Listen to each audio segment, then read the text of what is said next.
vamos a cantar el número 3. Número 3, oh que tuviera lenguas mil. Número 3.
Vamos a ir a la iglesia ahora, al edificio, para escuchar la predicación.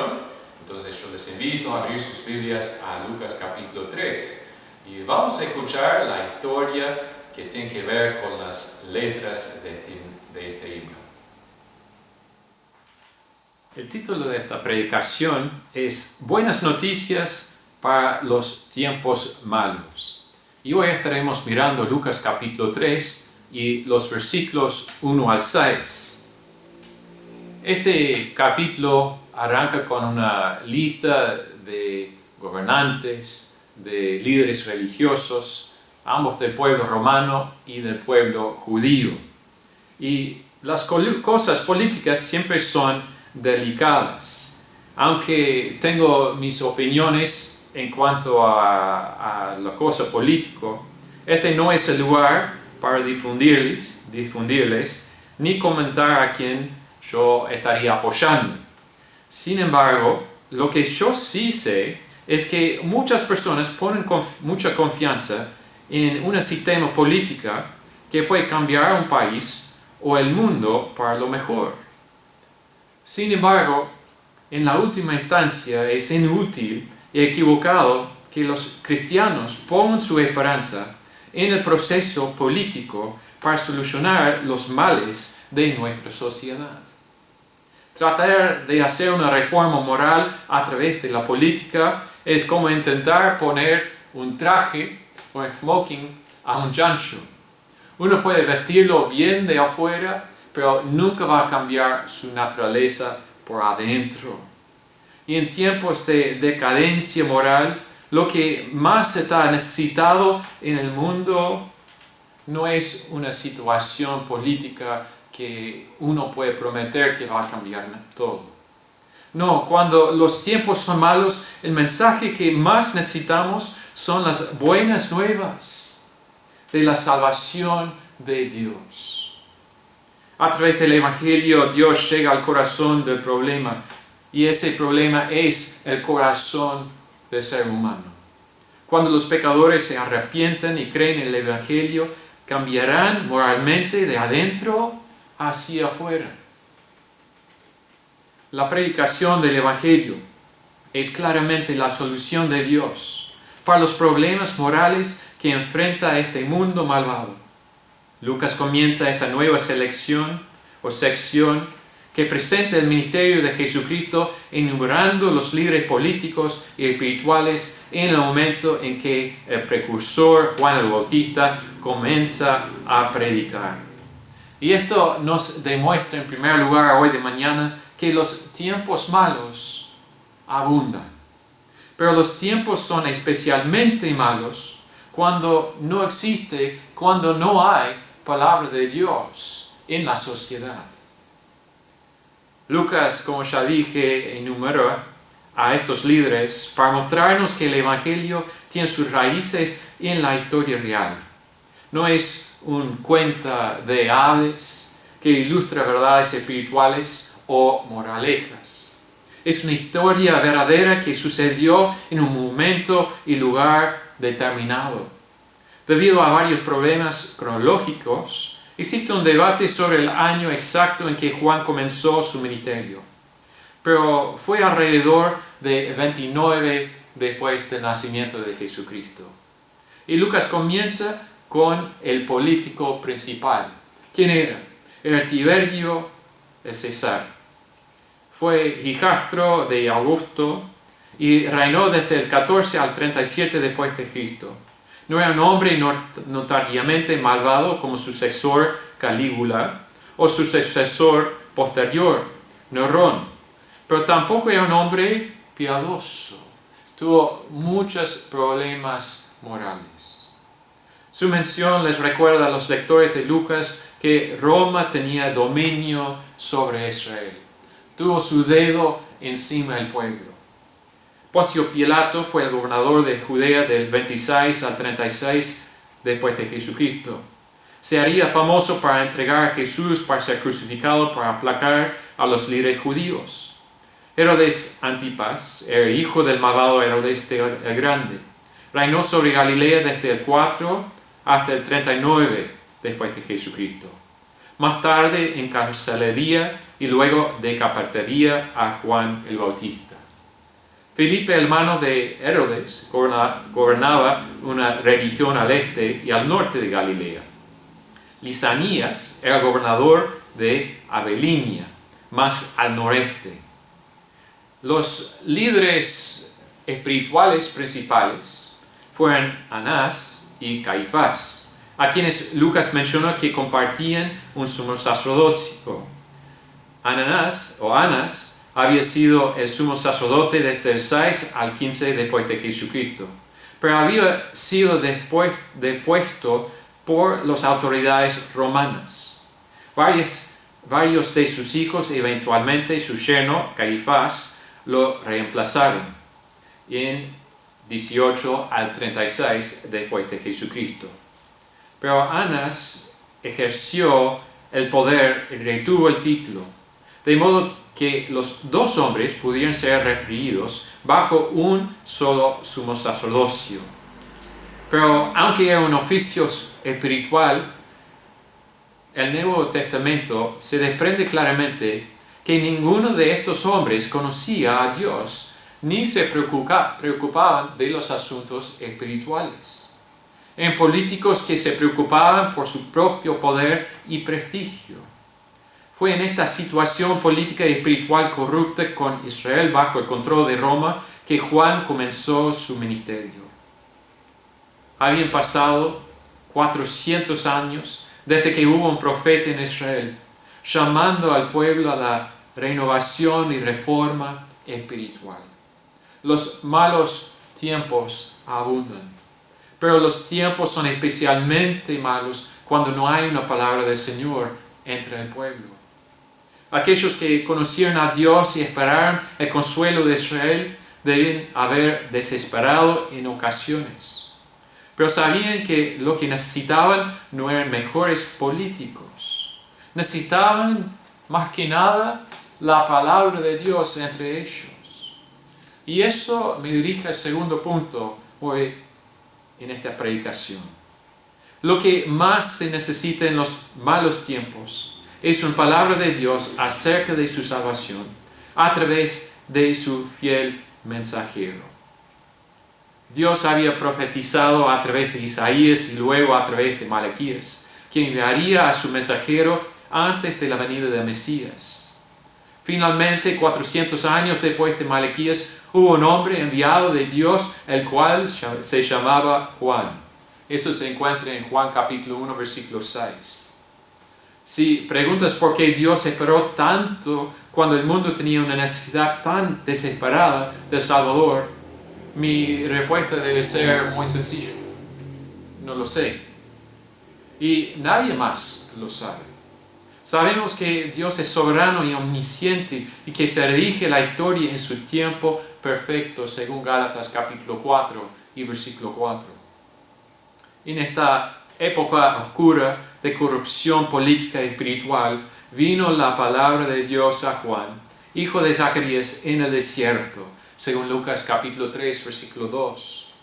Esa frase debería afectarnos como rayo de sol y como un soplo de aire fresca, igual como iba a llegar a una persona que está atrapado en una mina. Vino palabra de Dios a Juan.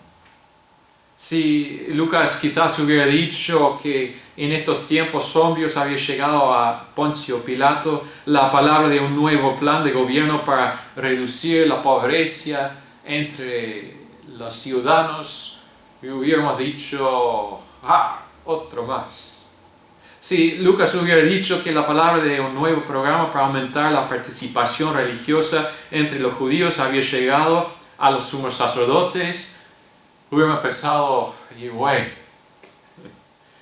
Pero lo que el mundo necesita cuando los tiempos son malos no son nuevos programas o planes de las personas políticos o religiosos. Lo que el mundo precisa más que nada es la palabra de Dios. Juan no estaba en Roma o Jerusalén, los centros de poder. ¿Dónde estaba él? Él estaba en pleno desierto. Dios a menudo obra aparte de las fuentes mundanas y Juan no estaba sentado ahí formando su plan sobre cómo tener un ministerio exitoso. No, el texto dice literalmente que esto vino de Dios a Juan. Un autor dice, la fuerza de la preposición a es la de la presión desde arriba. La palabra del Señor vino sobre él, presionada sobre él desde arriba. Y aquí encontramos la calificación para ser un predicador. Es decir, que el mensaje de Dios viene al hombre. Y estoy de acuerdo con este autor que un hombre necesita tener presente en su vida la llamada de Dios si quiere ser un predicador. A veces, como veremos en un momento, la palabra de Dios no es algo deseado, no es siempre popular. Y si un predicador busca el favor de los hombres, no va a poder ser siervo de Dios, según Gálatas 1:10. En lugar de proclamar la palabra de Dios, se convierte en un político que intenta mantener su propia popularidad. Hay una historia de un hombre que mandó una carta a un político reclamando la solución por un tema difícil. Recibió 2 respuestas separadas del despacho del político. La primera carta estaba de acuerdo con él y declaraba el firme apoyo. Pero la segunda carta, enviada por error, agradecía al hombre por oponerse al tema y señalaba que el político había votado en contra del tema. Esa es la historia y me hace también acordarme de cómo otro político al que se le preguntó cuál era su posición sobre un tema dijo: tengo amigos que están a favor y amigos que están en contra. Y mira, yo estoy con mis amigos. Aunque sabemos, todos los políticos no son así. Sabemos que en los tiempos malos necesitamos desesperadamente una palabra del Señor. Precisamos la verdad de Dios. Precisamos algo que nunca va a cambiar. Y precisamos recibir esa noticia, esa verdad de un fiel mensajero. Pero ¿cuál es esa palabra? Esa palabra que proviene del Señor. Es el mensaje de Dios. Y es para los malos tiempos, es para los buenos tiempos. ¿Y cuál es ese mensaje? Es la buena noticia de la salvación. Dice la palabra en versículo 3, Juan vino predicando el bautismo del arrepentimiento para perdón de pecados. El mensaje del perdón de los pecados se dirige a todas las personas en todas partes, en todas las épocas, porque todos han pecado y por lo tanto están alienados de Dios. La necesidad principal de toda persona es la reconciliación con Dios mediante el perdón de sus pecados. Lucas en este texto está citando a Isaías capítulo 40 y los versículos 3 al 5 para mostrarnos que el ministerio de Juan fue un cumplimiento de esa profecía. El texto hebreo se traduce: se manifestará la gloria de Jehová y toda carne juntamente la verá. Es decir, lo que se va a ver es la gloria de Dios. Pero es interesante que Lucas dice: verá toda carne la salvación de Dios. Porque él no está citando a la versión hebrea, sino a la Septuaginta griega, que es una traducción del Antiguo Testamento de hebreo a griego. Y la Septuaginta agregó la frase salvación de Dios como un equivalente contextual, donde salvación explica más específicamente la forma en que los hombres verán la gloria de Dios. Es a través de su obra salvadora en Jesucristo. Dios es glorificado cuando las personas se reconcilian con Él a través de la expiación que Cristo proporcionó en la cruz. Entonces ahora vamos a mirar esta hermosa palabra de Dios y su contenido. Vamos a mirar hoy tres cosas. En primer lugar, yo encuentro que la salvación es de Dios. La salvación de Dios significa que Dios es el creador y proveedor de la salvación.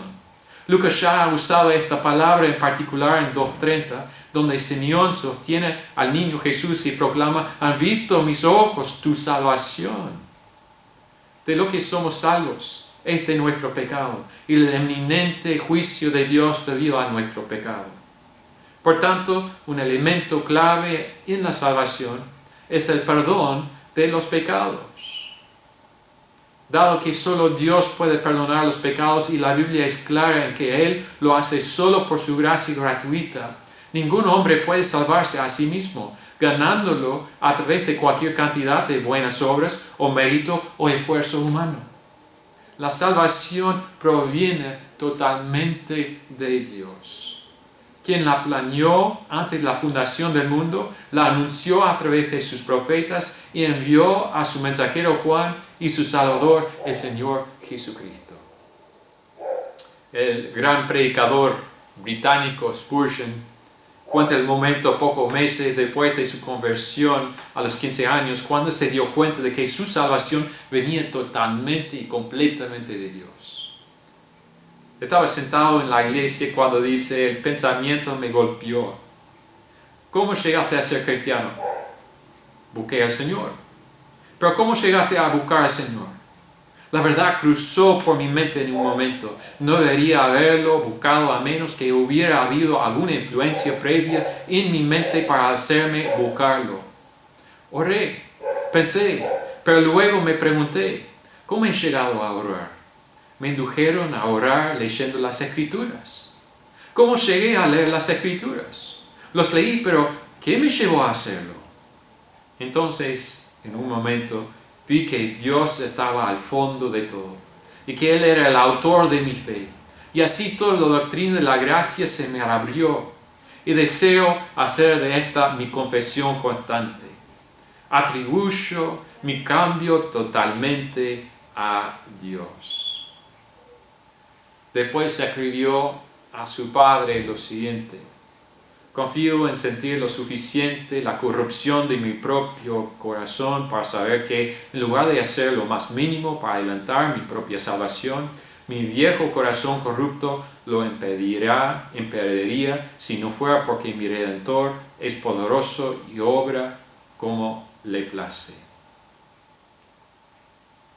La salvación por los esfuerzos propios o los méritos propios no tiene el poder de cambiar el corazón que es corrupto en el ser humano.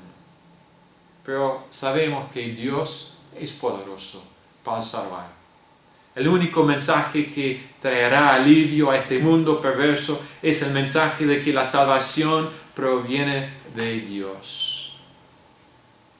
Ahora vamos a mirar la segunda cosa en cuanto a esta hermosa salvación. La salvación requiere enfrentar las malas noticias sobre ti mismo, que tú eres un pecador, alienado del Dios Santo. El texto dice que Juan vino predicando el bautismo de arrepentimiento para perdón de pecados. El mensaje de Dios al mundo perdido y herido comienza siempre con el tema del pecado. Jesús enseñó que cuando viniera el Espíritu Santo convencería al mundo de pecado, de justicia y juicio, según Juan capítulo 16, versículo 8. Hasta que las personas son confrontadas con el Dios en su santidad e ira contra todo pecado, no se van a dar cuenta de su desesperada situación. Se van a justificarse comparándose con los demás y piensan que Dios será tolerante en el día de juicio. Entonces asumen que todo estará bien en ese día. Una gran sección de sus institutos de religión cristiana, en ese libro Juan Calvino sostuvo que nunca podemos ser justificados ante Dios por nuestras propias buenas obras. Señala que antes de compararnos unos con otros y así absolvernos, debemos recordar que algún día nos presentaremos no ante un tribunal humano, sino ante el tribunal celestial de Dios.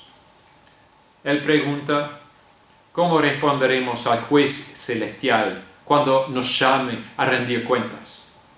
Imaginemos por nosotros mismos ese juez, no como nuestra mente lo imagina naturalmente, sino como nos lo describe la Escritura en Job capítulo 3, versículo 9, y Job capítulo 9, versículos 5 al 6, que dice, por cuyo resplandor se oscurecen las estrellas, con cuya fuerza se derriten los montes, por cuya ira es sacudida la tierra, cuya sabiduría atrapa a los sabios a su justicia.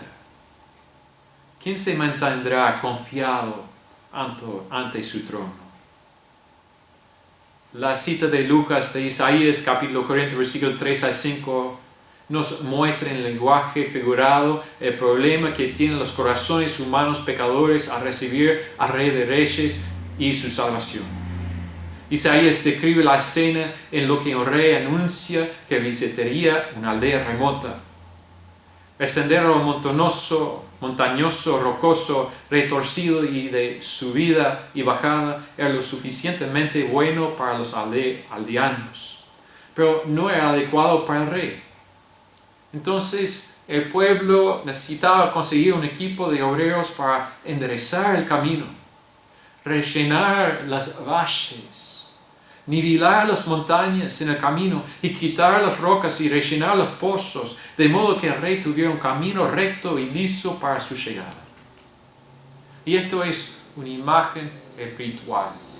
Si solo tenemos que tratarnos unos con otros, quizás podemos tolerarnos de vez en cuando a nuestros propios caminos retorcidos, rocosos y llenos de pozos que existen en nuestros corazones.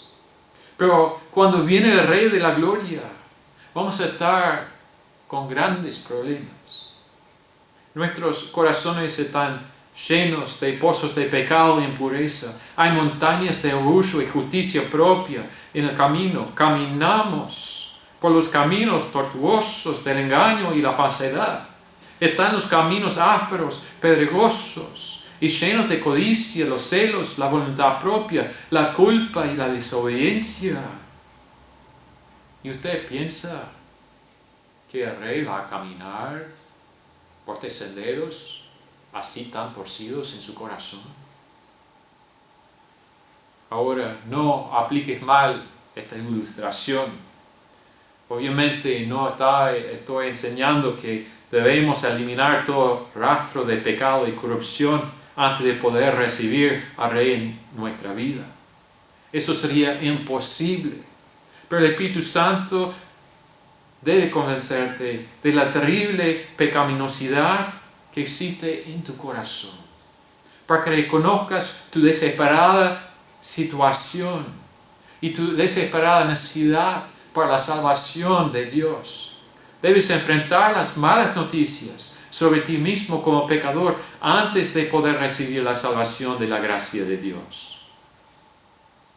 Ahora, la tercera cosa que notamos acerca de esta salvación es que la salvación promete las buenas nuevas. Que si te arrepientas y confíes en Cristo, Dios perdonará todos tus pecados.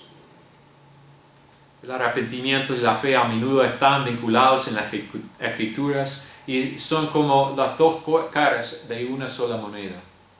El arrepentimiento tiene la idea principal de regresar, de volverse, o cambiar el pensamiento y el comportamiento de uno. Implica reconocer nuestro pecado y alejarnos de Dios para que en lugar de continuar a la misma dirección de obstinación y desobediencia, volvamos a Dios. Y que reclamamos a su misericordia. La fe es la mano que recibe la misericordia de Dios. La fe se aferra a Jesucristo como sustituto perfecto quien murió por nuestros pecados. El perdón significa que Dios nos libera del castigo de nuestros pecados porque su Hijo Jesús se cargó con ese castigo por nosotros y nosotros confiamos en Él. Así, al resumir el mensaje del Evangelio a los discípulos después de la resurrección, Jesús dijo: así está escrito. Y así fue necesario que el Cristo padeciese y resucitase de los muertos al tercer día, y que se predicase en su nombre arrepentimiento y el perdón de pecados en todas las naciones, comenzando desde Jerusalén. Lucas capítulo 24, versículos 46 y 47. El arrepentimiento y la fe no son algo que uno deba hacer para ganar la salvación. La sangre derramada de Cristo mereció la salvación para todo pecador que aferre a Él. El arrepentimiento y la fe son los dones de la gracia de Dios que nos permite recibir su misericordia. Un autor explica: no hay nada meritorio en esto. No forma parte alguna del precio de nuestra redención. Nuestra salvación es toda por gracia, desde el principio hasta el final. Pero el gran hecho aún permanece, que las almas salvadas son siempre almas arrepentidas, y que la fe salvadora en Cristo y el verdadero arrepentimiento hacia Dios nunca se encuentran separados. Las Escrituras instruyen a la persona que se ha arrepentido y creído en Jesucristo a confesar esa fe por medio del bautismo en agua. El bautismo de Juan sabemos que fue un rito único que dirigió a las personas hacia el Mesías prometido. Representaba el lavamiento o purificación de Dios de los pecados, pero no estaba completo sin lo que haría el Mesías al ofrecerse a sí mismo como el Cordero de Dios, el perfecto portador del pecado. Por eso, cuando más tarde Pablo encontró a algunos discípulos de Juan en Efeso que no sabían de Jesucristo, cuando creyeron, ¿qué hizo? Los bautizó en el nombre del Señor Jesús.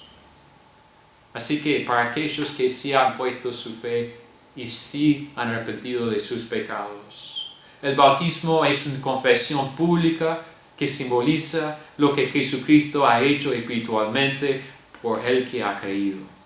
Él nos ha lavado de todos nuestros pecados y nos ha identificado totalmente con su muerte, sepultura y resurrección a una vida nueva. Dado que la palabra bautismo significa sumergir, y dado que sumergirse completamente en el agua representa mejor lo que significa el bautismo, la inmersión es el mejor modo de bautismo. Si busca cada caso de bautismo en el Nuevo Testamento, encontrará que siempre se refiere a los creyentes y nunca a los bebés, que aún no pueden creer. Si has creído en Cristo y sabe que Él ha perdonado sus pecados por su gracia, debe ser bautizado en obediencia a su mandato y como testimonio de la que ha hecho para ti. Así que se ve que uno cambia no de afuera para adentro, sino por medio de un corazón que ha cambiado de adentro, y así llevan los cambios por afuera. A principios del siglo XVIII, Inglaterra se contagió por una plaga de materialismo. La brecha entre ricos y pobres se estaba ampliando, pero la degeneración moral marcaba todos los niveles de la sociedad. El primer ministro en aquellos tiempos llevó una vida abiertamente inmoral y a menudo se burlaba de la virtud. La falta moral invadió la nación. La embriaguez, el juego y las diversiones crueles eran una obsesión. El crimen era desenfrenado y el derecho penal era injusto y bárbaro, lo que hacía que los delincuentes estuvieran más desesperados. La Iglesia de Inglaterra en su mayor parte había dejado de ser una fuerza vital. Muchos ridiculizaron y criticaron la fe cristiana sin reservas. ¿Y qué pasó en ese momento de maldad? En ese momento cuando estaba faltando mucho la religión, la palabra de Dios. En ese momento Dios irrumpió en esta tristeza y en esta situación tan desesperada por medio de salvar a un joven que se llamaba Jorge Whitefield, que se había criado en la posada y taberna de su madre. Sus amigos Juan y Carlos Wesley también fueron salvados de su religión legalista a una fe viva en el Redentor. Y a través de estos hombres la buena noticia y la salvación de Dios se extendió a esa sociedad decadente y la salvó del borde de la anarquía y la revolución. En su biografía de Whitefield, Arnold Dallimore observa: debemos recordar que fue entre un pueblo quebrado por la bebida alcohólica, donde Whitefield y los Wesley se movían con la nobleza de sus ministerios, y que había un significado triunfal en las líneas en el himno de Carlos Wesley sobre la liberación efectuada por el Evangelio. En este himno él escribió lo siguiente: rompe cadenas del pecar, al preso liberará, su sangre limpia al ser más vil, gloria a Dios, soy limpio ya. Ese mismo mensaje liberador y poderoso es lo que también nosotros precisamos en nuestros tiempos. Tiempos que también son tristemente oscuros por la falta de la palabra de Dios entre los niños, entre los jóvenes y entre los adultos. Tenemos que creer la palabra de Dios. Tenemos que vivir diariamente lo que encontramos en la palabra de Dios. Y también debemos proclamarlo para que nosotros podamos sal y luz. Y también precisamos orar para que Dios se abra paso en nuestros días con su poderosa palabra de la salvación. Padre Celestial, sabemos que los tiempos en los cuales estamos viviendo también son malos. Hay enfermedad, no solo físico, sino también esa enfermedad del alma. Y parece en todos lados, y parece que no hay vacuna en contra, según lo que escuchamos en las noticias de la prensa, según lo que vemos en los planes de los políticos, y a veces tristemente según lo que escuchamos de parte de los religiosos. Pero sabemos que sí existe una solución, y es que la salvación es de Dios, que el hombre es pecador y que precisa ser salvo, por medio de la fe y por medio del arrepentimiento y por medio de confiar en Jesucristo.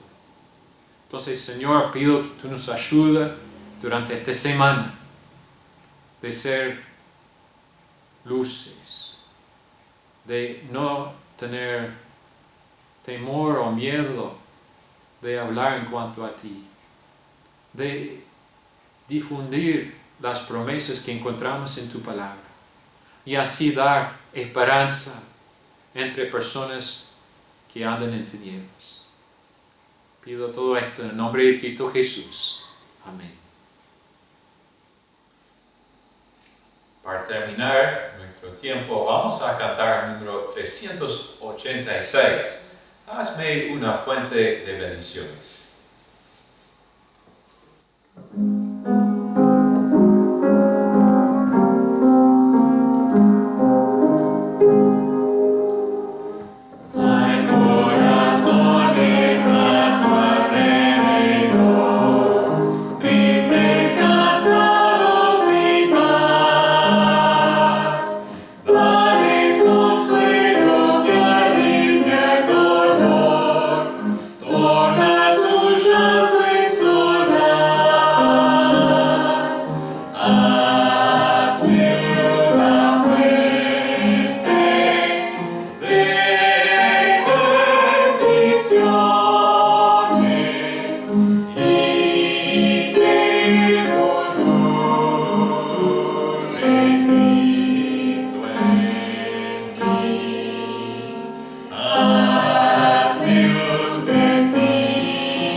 Para dar a esa persona una buena palabra del Evangelio durante estos malos tiempos. Así que Dios les bendiga y que sea de bendición a otros demás también. Esta tarde, a las 4, estaremos acá otra vez en casa, en el patio, para nuestra reunión de familia. Yo les animo, si todavía no ha venido, que vengas hoy de tarde para ser parte. Va a ser de bendición. Que Dios les bendiga, nos vemos.